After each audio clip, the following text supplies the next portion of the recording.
अब मैं ये सब कुछ बहुत अच्छी तरह से समझ गई हूँ।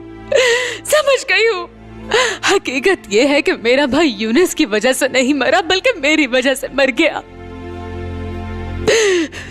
अगर तुम मेरी जिंदगी में ना आते तो ऐसा कभी ना होता। उन्होंने तो मुझे तुमसे दूर रखने की बहुत कोशिश की, लेकिन मैं खुद ना रही। वो मुझे खोना नहीं चाहते थे। मैंने अपने भाई को खो दिया। फरहत, मैं अपने भाई की मौत की जिम्मेदार हूँ।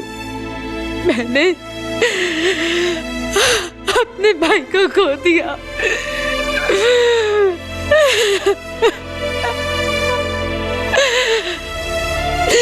काश मुझे गोली लग जाती। मेरे भाई को कुछ ना होता। अब मैं उनके बगैर कैसे रहूंगी? किसका भाई कहूंगी मैं? भाई की तरह कौन लाड लड़ाएगा मेरे?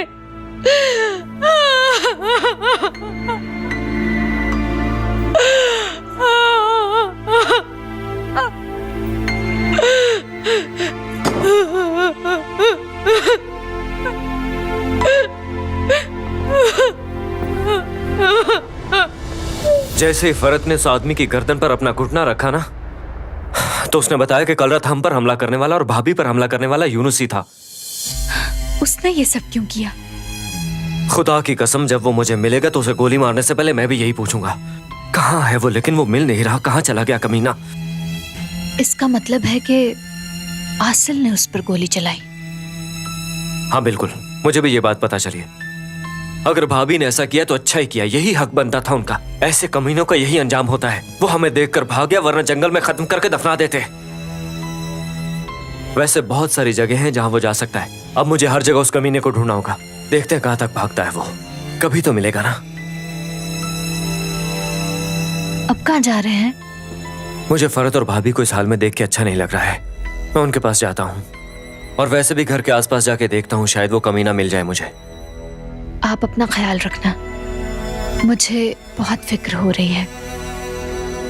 तुम भी होशियार रहना, अपना और हमारे बेटे का ठीक तरह से ख्याल रखना गुलशन।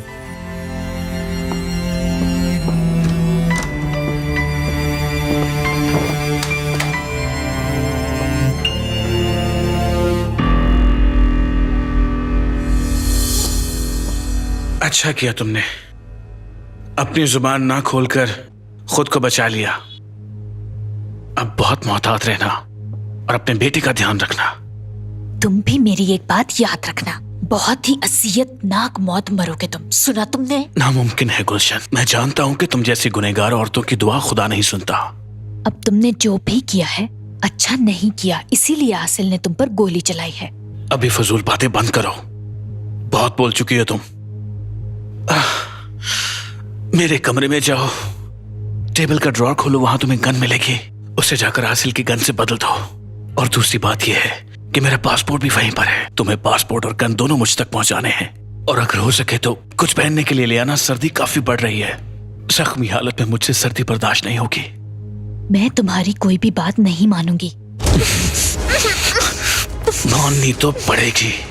जानती हो क्यों? ताकि तुम्हारा राज राज ही रहे। मैं शोर मचा दूंगी।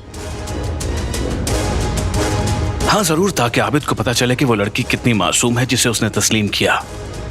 आबिद ही क्यों, इसका पता सबको चलना चाहिए। लेकिन जरा सोचो कि क्या होगा जब इस बात का पता फरहत को चलेगा। तुम तो जानती हो वो कितना खतरनाक है। हो सकता है गुस्से में आकर तुम दोनों माँ बेटे को ही खत्म कर दे। ठीक है ना? मेरे ख्याल से तुम समझ गई हो। अब जाओ। घटिया इंसान।